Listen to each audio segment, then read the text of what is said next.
እግዚአብሔር ሲረዳ ከሰማያት ወርዶ በደል ሲያስወግድ በቅንነት ፈርዶ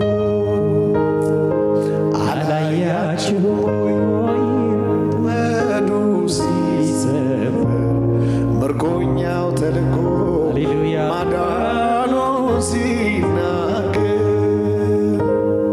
የቅዱሳን ረድኤት ከሰማይ ይመጣል። ሃሌሉያ ዘመናትን ቆጥሮ ጌታ ይመለሳል። የልጆቹን እንባ ከዓይናቸው ያብሳል። ክብርና ምስጋና ለስሙ ይሆናል። ችግረኛ ሊውጥ ጠላት ሲገዳደር በሚያስፈራራ ቃል በትዕቢት ሲናገር ደርሶ የሚታደግ እግዚአብሔር